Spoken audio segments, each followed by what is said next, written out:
quite far away. So for me, I may not want to relocate so far. So looking more towards like palm oil or rubber in Malaysia, which is closer. In fact, my friend here, Hubert, he owns a palm oil plantation in Malaysia, and we are now looking for more. So what's your outlook for, what do you think of the outlook of palm oil rubber? Because we are now looking. I'm extremely optimistic about all raw materials, including palm oil, including rubber. Over the next decade, prices are going to go to levels which even I, who is bullish, will not be able to believe as they go higher and higher. There are many places. You should ask your friend. He knows more about palm oil and rubber than I do. But you should ask. You should find their places. Some places in South America are very good for palm oil. Peru, for instance, which is more or less untouched in palm oil right now. Certainly Brazil be a good place for palm oil. You say they're far away, they are far away. They are far away. But your forebears, whoever your forebears are, came from far away. Okay, thank you very much. Wait, let me just finish. Everybody in this room, your forebears came from far away. There are very few people in Singapore who are even third generation. Lee Kuan Yew's second generation in Singapore.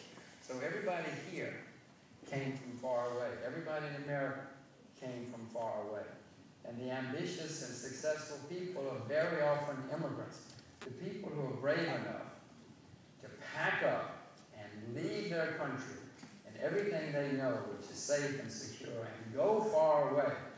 Those are the people who historically have had the ambition, the drive, the energy to become very successful.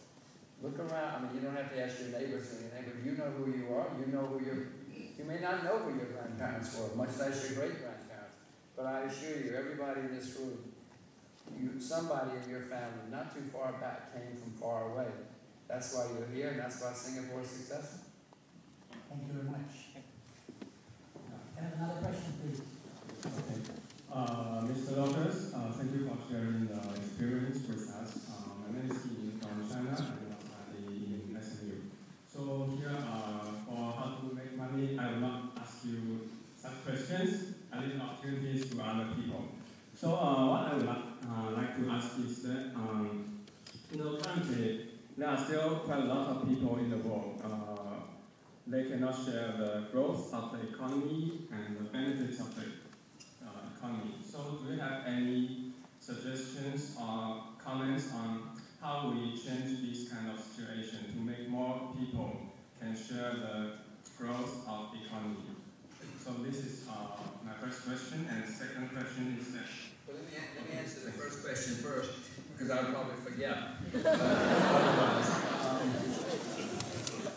Yes, I do have ways that we can make more and more people successful and prosperous, and I'll use the example of Singapore, Japan, China. The most successful country in the past 50 years is Japan. The most successful in the past 40 years has been Singapore, and the most successful in the past 30 years has been China. Or we can even go back to 100-odd years ago with America.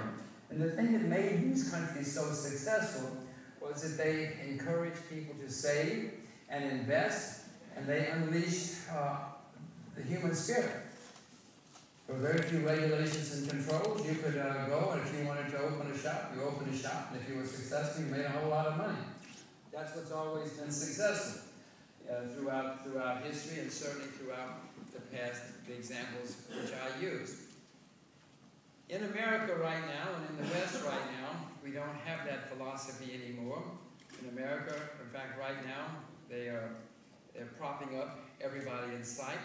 And in the UK, the theory is we need to support people and not let them fail. This is not a good system. The Japanese started 20 years ago.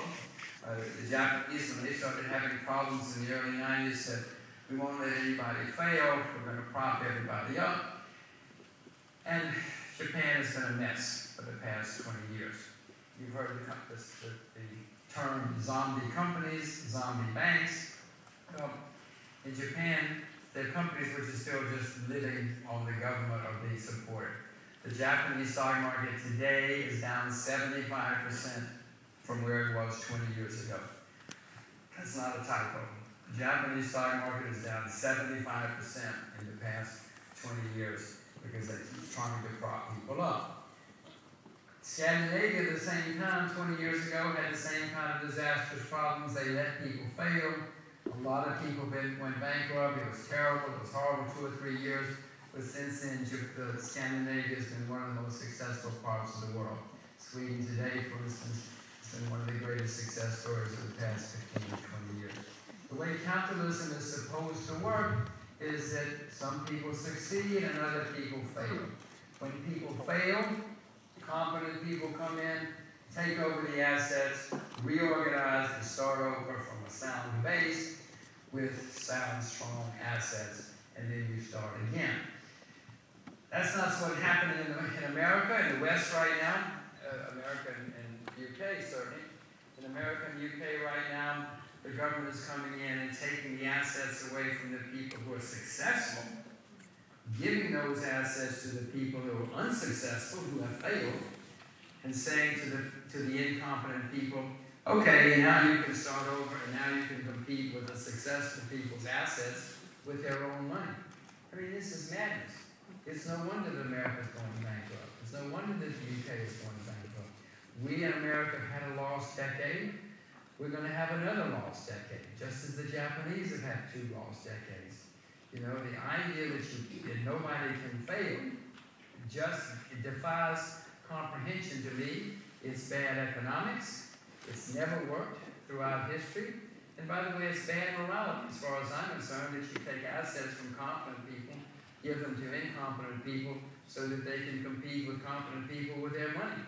It's terrible morality. Politicians don't care about morality, needless to say, but in my view, it's bad economics and it's bad morality, and you're going to see more and more continuing decline. In my view, the rise of Asia is here. In Asia, at least still, for the most part, when people fail, they fail. And when people are successful, they go on to bigger and better things. And Singapore didn't succeed by propping up failure. China has not succeeded in the past 30 years by propping up failure. There's going to be a lot of failure. I would like in America, for next time I make horrible mistakes, I can call up the government and say, come bail me out. It's not going to save America doing that. America's the largest debtor nation in the world right now, in the history of the world. And they're continuing to do the same policy, and so be sure to teach your children Mandarin.